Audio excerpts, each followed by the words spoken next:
Hi, everyone, and welcome.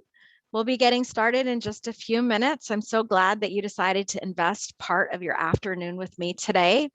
Today, we have the topic of author branding, and I so look forward to learning with you. I hope you'll take a moment to find the chat. Zoom has done some updates, so it may look a little bit differently to you than it did last time. If you can use the drop-down menu and chat to everyone, then everyone who is here will have the chance to see your comments and questions and wisdom throughout today's event. I personally would love to know who's here, if any old friends or new ones. So please take a moment to say hi in the chat, and I'm going to take a quick look at our attendees and see who I recognize.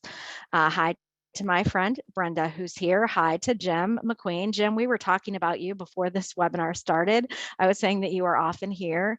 Hi to Neil and Sharon and Eric and Dick. It's great to see all of you.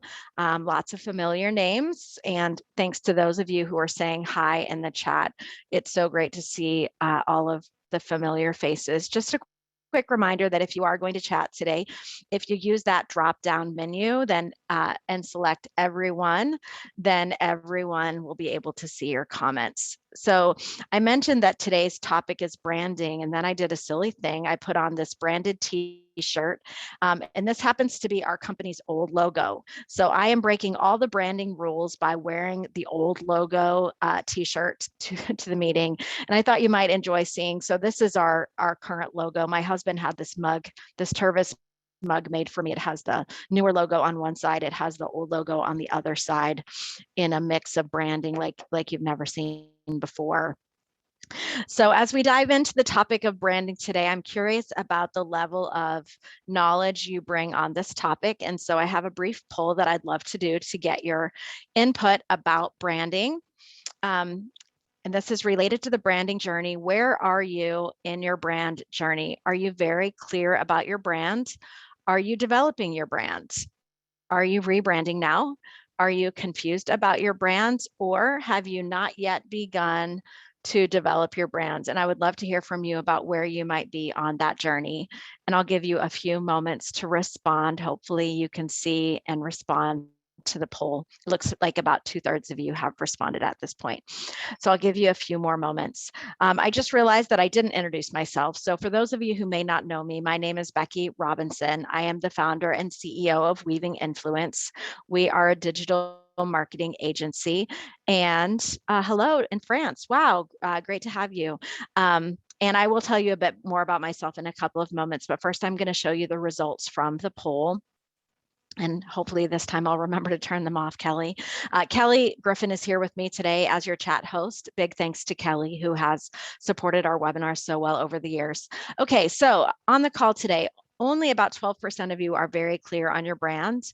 About 38% of you are still developing your brand. So hopefully this will be a useful conversation for you. About a quarter of you are rebranding now. About 15% of you are confused about your brand. And, a few are saying that you have not yet begun to develop your brand. So you may be wondering, why branding matters and some more interaction for you. I would love to hear. I'm going to name a few facts or brand positionings of some business book authors. You might know that we are in the business book space. So I'm going to tell you a few words, and I want to see how many of you recognize what thought leaders brand I'm referring to. So it's just a little game for you. We'll see if you know the same people I know. So if you think about the author space and you think about an author who is known for talking about vulnerability and authenticity. If an author comes to mind, would you put that person's name in the chat for me? I'd love to see if you know who I'm talking about. Oh my goodness, you guys all know Brene Brown. Of course, way to go. So now we're 1 for 4. I have another one. How about someone who's known for Find Your Why? Do you know? Yes, Neil knows. Andrea knows. Another person knows whose name I can't read. Yes, you all know that one. How about this? And I think maybe these are a little bit too easy, so forgive me. I know you're smarter than this. How about Give and Take? Who is the author whose brand started with this book titled Give and Take? And yes, see, these are way too easy. I'm really sorry. All right, this next one may be a little bit harder. How about the concept of 10,000 hours. Does anyone know who has popularized this idea of 10,000 hours needed to, yep. Oh man, you guys are just hitting it out of the park today. You're just hitting it out of the park. So way to go. Gladwell. I can't remember what your first name is with the last name Hupp in Kansas City. I think your first name is Teresa. We can talk a little bit about fiction. And I'm curious if you have an idea. I got it right. I knew Teresa's name. See, all the questions are too easy today. Just kidding. So obviously, Teresa, your brand is known to me. As it relates to fiction, I do think that fiction authors and branding is important. I'll do my best to talk to that. It's true that my examples at the beginning were only fiction authors. So I'm going to take a moment and share my screen, and it will just take me a minute to get this all going. I have some slides to share with you. I thought they were open and now they are not. Just give me a moment on the slide. So anyway, as it relates to the topic of branding, the reason why branding is important is because you can become known for your brand. You know, when you have a very clear brand promise, people remember you. Obviously, I've mentioned some very, very famous people, but I bet there are people in your circles who are less famous and you come to know them for the work that they do, the content they create. And branding is important for this reason. So as you think about the question of what is your brand, really your brand is, you know, what you're known for. And so, you know, you want to really think about what are the things that people remember you for, because your brand already exists. So whether you've carefully crafted your brand identity to share with others, or whether you haven't and you're one of the people who answered the poll and said, you know, I don't have a brand, you know, yet, you definitely have a brand. You know, I think part of my brand is my crazy curly hair. Anybody think so? Maybe it is, maybe it isn't. Amongst my team, part of my brand is just like how crazy fast I move on everything. You know, books have their own brands as well. So as you want to think about your brand, there are some questions you can ask. You can ask yourself the question, what is the value that I want to bring? And is there a way that you can ensure that everything you do when you show up online or in the world is really helping to reinforce that value that you hope to bring? Another question you could use is, you know, what do you think I'm an expert about? You could ask the people around you, and that may give you an idea of the brand, of your brand identity. So you can also think about what you're known for, what you want to be known for. You can think about what makes you different, what makes you stand out, your topic areas and your areas of expertise. And I'm having a little bit of trouble finding the slides, Kelly. I think I restarted my computer before we started the broadcast. If there's any way on earth you could bring them up to help me, I would be super grateful, because I'm not really super good at multitasking at the moment. But I want to tell you a quick story about a client. So last summer, my team and I had the pleasure of working with a guy. I will not say his name. But he was someone who had been writing books in the world for quite a while, but had never been exposed to the idea of branding. Thank you so much, Kelly. If you can get me to the slide that has the dunce cap. So when I was working with this particular author, and we were talking about this idea of crafting a brand strategy and really making sure that his website, as he prepared for book launch, was clear about his brand, he sent me an email. And in the email, he had a picture of a dunce cap. And he said, maybe this is my brand, because I don't know what branding is. And I reassured him that his brand, you know, is not the dunce cap. But maybe some of you have felt that way too. And I think really the simplest way to think about brand is, what do you want to be known for and how do you want people to remember you? And your brand lives in a couple of places. So one of the places that your brand lives, that's probably the easiest for you to think about, is your brand lives online. So Kelly, if I could see the next slide. So here's a snapshot of some of where my brand lives online. And here's what you're going to notice. On the right is my Instagram photo. It's a photo of me running. In fact, I'm holding, well, so the one on the bottom is actually my Instagram photo. And if I could scroll in, or if you go to my Instagram and you scroll in, you'll see I'm holding up an award. That day that I ran that race, I won an award in my age group, which I'm not a fast runner. So it was a very shining moment. I am doing exactly on my social channels the thing that I would advise you against. What's important with your brand as it lives online is for people to recognize you when they see you. So on the left is the headshot that I'm using on my website, probably on my LinkedIn. These others are my Facebook and my Instagram, and none of them match. So one important branding exercise should be, or could be, like, are people going to recognize you as they move around the web? Are they going to see a consistency in the colors that you use, in the language that you use, in the photos that you use? Don't do what I do. I could get the dunce cap. Instead, make sure you have, a similar photo or a similar set of photos so that your online image is easily recognizable and memorable to people. I actually did a photo shoot earlier this week and have some new photos coming. And when those new photos come, one of the things I'm going to do is update for all my profiles to match so that I can reinforce a consistent brand image across my channels. So this is something you can ask yourself as people move around the web and they see you. For those places that you can control, do people read the same bio? Do they see the same core messages? Is there a consistency to the way that you present yourself in online spaces?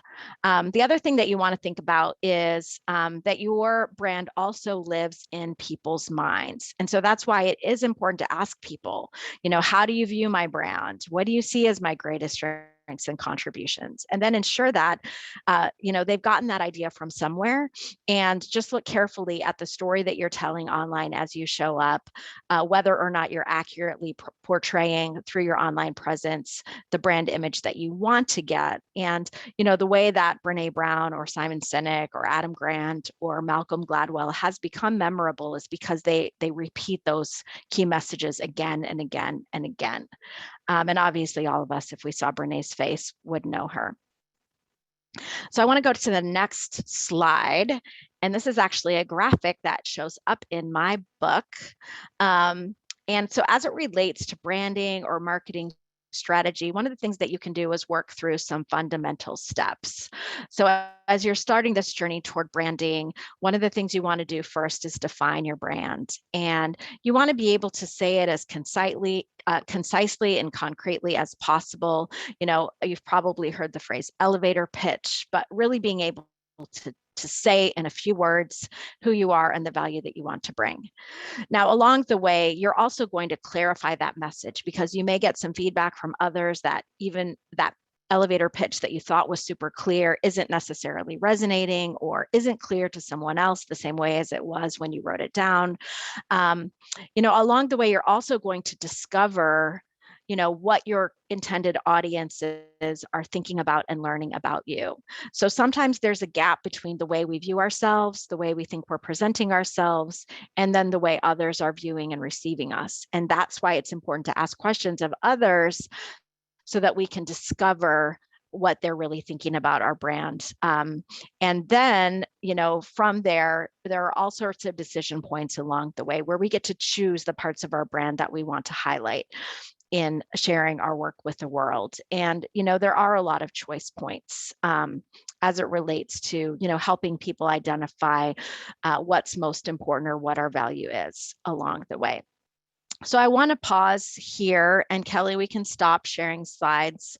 I'm curious if you have any questions today that you are really anxious to have answered as it relates to this topic of branding and identifying your author brand.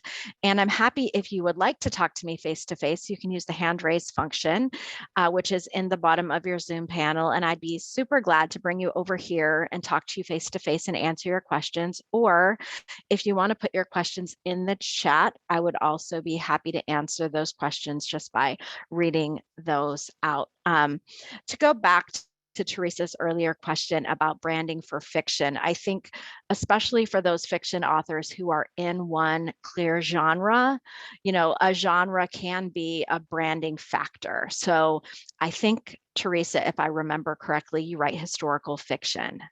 And so typically, how you're showing up, the way your website looks, your choice of colors and images would be designed to reinforce that image of being a historical fiction author. I hope I'm correct about that. Let's see. So I see a question from Dana about personal brand versus business brand versus book brand. And that's a really, really excellent question. And we've addressed it in the past as it relates to, do I have one website as a business? Do I have another website as an author? Do I have a third website for my book? And I'm going to say that similar to the idea of keeping up more than one website, keeping up more than one brand can be tiring. And I've met before authors who have vastly different brands or vastly different books. They might have a book about career topics. In fact, I spoke to an author recently who had a book about career topics. Well, then she has also fiction that's more like about romance. So how do you blend those two things in a cohesive brand? And is it better to separate them so you can address, the people who are interested in your romance and STEAM work over here, and address the people who are interested in your nonfiction, career-focused work over here? In most cases, I really try to help authors try to figure out what is the core value that brings both or many of their genres together, right?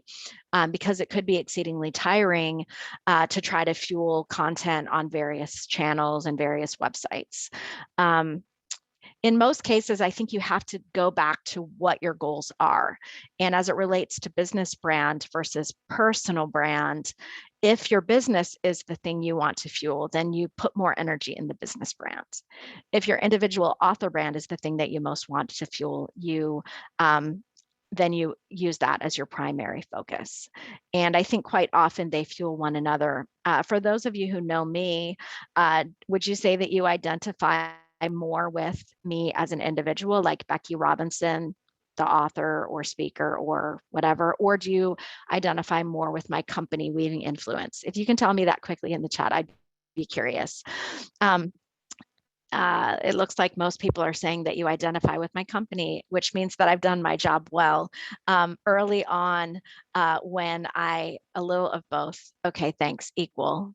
Thank you, company. Yeah, so when I first founded my company, and I could probably find this, although I'm not going to distract myself. But when I first founded my company back in 2012, and when I started a blog, which was in 2011, if you visited my website at that time, what you would have seen is that my face was on the header of the website. And rather than just the words, even though my company lived at weavinginfluence.com, even though what the header said was Becky Robinson Weaving Influence. And at the time, my Facebook page said Becky Robinson Weaving Influence, because at that time, most of what I did in the world was just me. And then as I expanded and I had a team, it didn't make sense to have Becky Robinson Weaving Influence. So we took the Becky Robinson off the website as it relates to a title, and we have branded all along with Weaving Influence. And I'm glad to hear that you see my company as more important or primary, most of you, than me. Because for me, what makes sense is I'm trying to build this business that's bigger than me. It contains, 20 or more people at any given time working, and it's far more important than you knowing my name. And thank you to those who are putting some comments in the chat. That's really helpful. And so you really want to think about what you're trying to fuel, and then give most of your energy to the brand that's most important to you. So Dana, I hope that helps.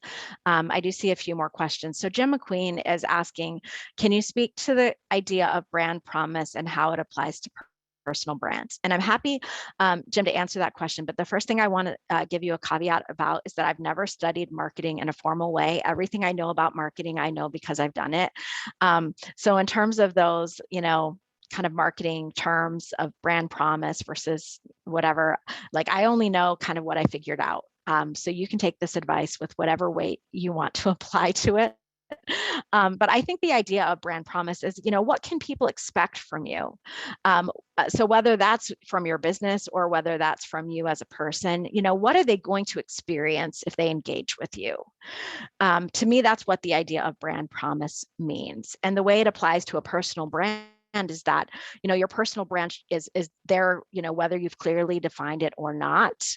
And people will make assumptions or decisions about what they can expect from you, whether you explicitly name a brand promise or not. So I hope that answers the question. I think that we all have a brand, whether we've clearly defined it or worked at it or not. And people will make decisions or assumptions about what our brand promise is. And the more that we can clarify, direct, guide people to what our promise is, the more that they will understand and connect with that. So I see a question here from Gail, and Gail is asking, how can you develop a consistent brand without it being boring? And she says she feels my Instagram and Facebook photos give depth to who I am, but without similar photos as your official one, this can create a disconnect to your audience. So that's a really good question, Gail, and maybe it's why I don't follow my own rules.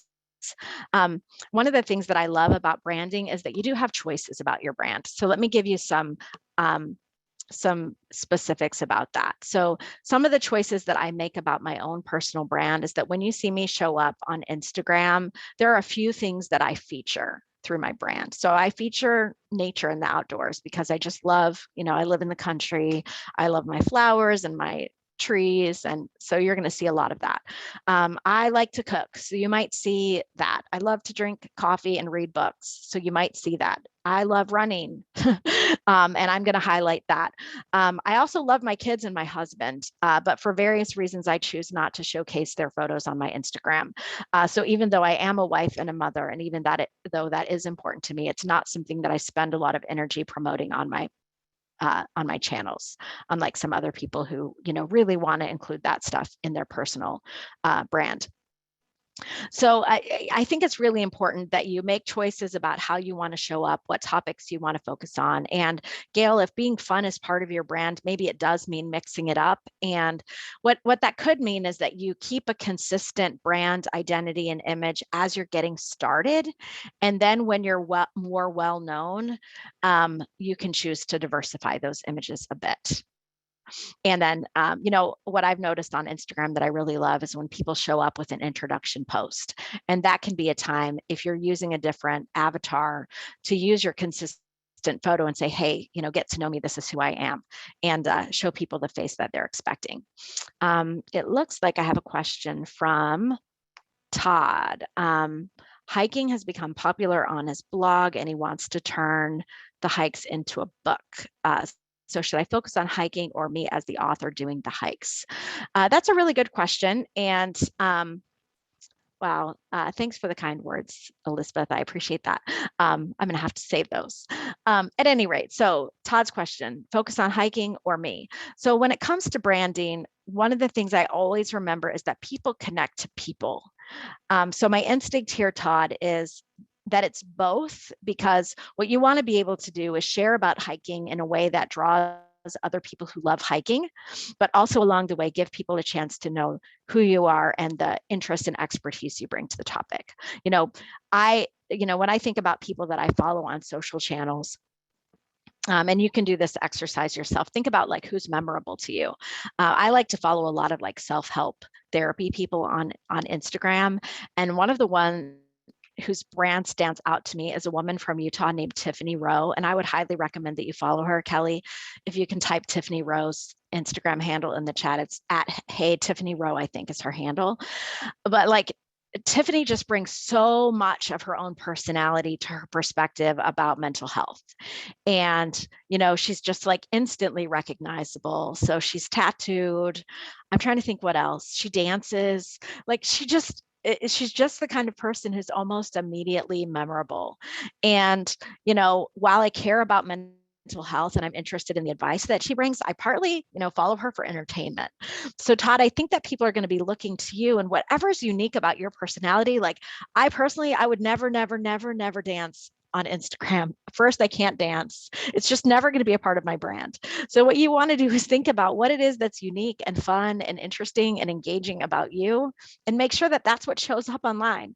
I've said 1,000 times, Dana, you should say this to your friend Jennifer Miller.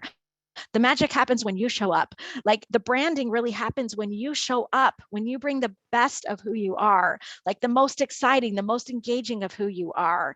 And you can bring that, and have that come alive through your online channels. And Tiffany just does a tremendous job with that. And thank you, Kelly, for finding that handle. And then Gail is sharing Tiffany Rowe's website. Side note, I tried to interview Tiffany Rowe for my book, and true to her brand, which is like say no to things and have boundaries and don't take on more than you can, she said no thank you. So I was sad, but I'm sending out all the love for Tiffany Rowe right now. Maybe we can like clip this video and put this video on my Instagram. So I hope that's helpful. I do have time for a few more questions. And Dana, thanks. So Elizabeth typed some really kind things. I'm going to brag for a minute. She said, "You have a fantastic brand promise, Becky. You've helped lots of book authors be incredibly successful and increase their reach exponentially thanks to Weaving Influence." So that's such a kind thing to say. I appreciate that so much. So because all of you are in my inner circle, I'll just share something quickly about branding and books. My book is coming out next year, and I have this distinct pleasure next week of presenting the content in my book for the first time to the team at my publishing company. And so because you all are seem to be part of the inner circle who's showing up today, if you're interested in attending my author day, you can send me a note, Becky at weavinginfluence.com. I can invite some outside guests to attend that author day presentation. It will be 45 minutes on Tuesday at 3:15 Eastern. So if that fits your schedule, if you have any interest in showing up for my author day, just send me an email and I'll be happy to send you the link, include you in that. Kelly, if we could take a quick look at the remainder of the slides as we wrap up this half hour. If you want to take a moment also in the chat, tell me what was most useful to you. If you're not sure where to start with your brand strategy, my team and I are always excited to partner with authors and thought leaders to come up with a customized strategy. It's really important to begin with the end in mind, to get a clear understanding of who you are, the value you hope to bring, what makes you unique, your business objectives, and what you want to achieve, and most importantly, how you want to choose to show up. So if you're curious about partnering on a custom strategy, or even just hiring me for an hour to dig into your brand strategy, you can email me, Becky at weavinginfluence.com, for more information. And really quickly, a plug for my book.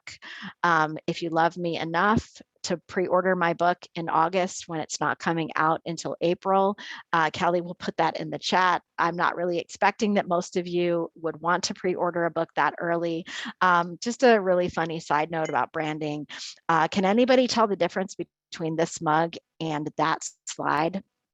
So we got these mugs made for my book, just a couple, thank goodness, before my publisher changed the subtitle. So what you're going to notice that's different. Oh, it's reversed. Yeah, it's a different subtitle, in fact.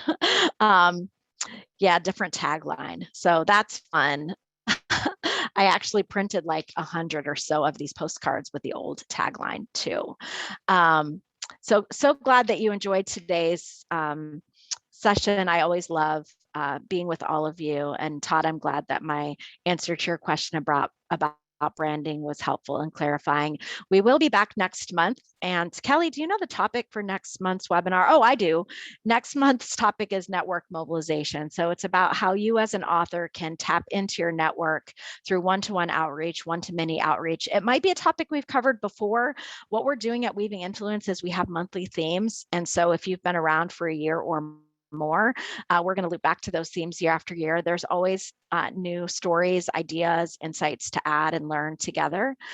So if you are registered for this series, you'll get a reminder about next month's webinar.